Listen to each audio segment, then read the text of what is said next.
Аруу тазалыктын символу болгон бөбөктөр таза колдор күнүнө карата өзгөчө даярдык көрүшкөн. Ар бир класс ыр, би, оюн зооктор менен көрүүчүлөрдү суктандырды.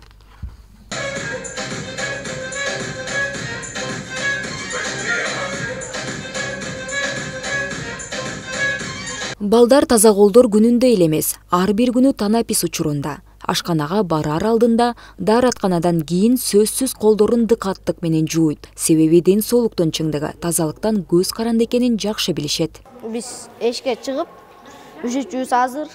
Мектепте суу бар, жылуу суу бар. Анан биз болсо эшикке чыкпай, мектепте эле туалеттер коюлган. Анан раковина коюлган.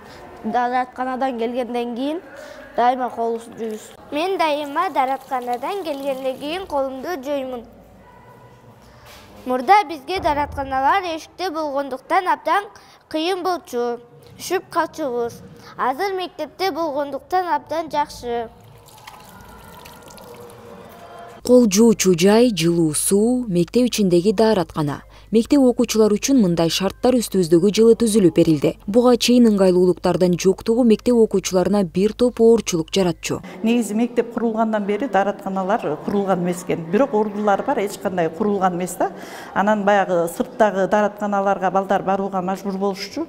Анан эми буйрулса, мынакей 2 кабаттуу мектебибизде дааратканалар салынды. Бардыгы тең азыркы замандын талабына ылайык төп келет. Негизги бүгүнкү иш-чаранын өтүшүнүн максаты ушул тазалык өмүргө кандай пайда алып келери, тазалык боюнча балдар канчалык түшүнөрүн, тазалык боюнча балдар кандай маалыматтарды алып аткандыгын, практика жүзүндө дагы тазалыкты кандай пайдаланып атышат, окуучулар билди го деп ойлойм. Мектептерге суу киргизүү Арис долбоору аркылуу ишке ашууда.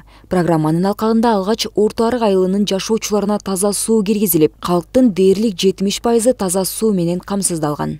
Мурун бул айылда аккан сууда ичишип, эски суу менен колдонуп келишкен.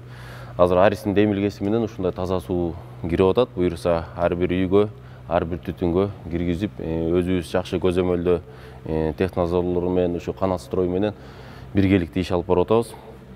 Бул жерден дагы айтып кетчү нерсе, Аристин демилгеси менен МП курама сууга жаңы компьютерлар берилген, жаңы техникалар берилди. Техника дегеним эми оборудование жасай турган пластик трубалар көбүнчө түзүкчөлөр жарылып кетип атат. Ошолорду жасаганга компьютерлар берилди. Айыл элине сууну толук жеткирүү максатында аба райынын өзгөрүп жатканына карабай, учурда иштер дагы деле кызууланууда.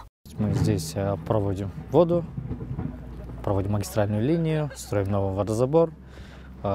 Здесь протяженность 11400 метров. Суунун асабын жакшы эле тарттык, 5 километрден да ташып келип жүрдүк 1 жыл. Таза. Айылыбызда бир жерден суу чыкпай, быйыл жерден бурут этип 170 метрден чыгарабыз деп буюрса даярданып турушат. Буюрса могу жуманын ичинде баштарса, жумуштун 60-70% бүтүп калды. Долбоор таза суу киргизүү менен эле чектелбей, эми айыл элине, мектеп жамаатына санитардык гигиеналык жактан окутууларды өткөрүп, окуу программасына да кошумча сабактарды киргизүүнү пландап жатат. Бул биринчи курулуш иштери болсо, экинчи бул мектепте санитарияны өнүктүрүү боюнча иштерди алып барат. Бул мугалимдер жамааты жана окуучулар менен бирдикте. Үчүнчү болсо ушул жалпы айыл жергесиндеги кожолуктар менен иш алып барат. Ден соолук комитети менен биргеликте. Негизи айыл аймакта туруктуу жашаган 172 түтүн болсо, ошол айыл түтүндөргө биз ден соолук комитети менен биргеликте үйдөгү санитарияны жакшыртуу темасында окутууларды өткөзүп атабыз. Мектепте иш-чаралар башталды. Ошондой эле суу менен камсыздоо үчүн ишкерлерге жаңы компьютерлер, техникалар алынып келинген. Жалпы иш жылдын соңуна чейин аяктаары күтүлүүдө. Айдай Ташыбекова, Улукбек Азизбеков, Шаршенбай Акынбеков, УТРК Чүй.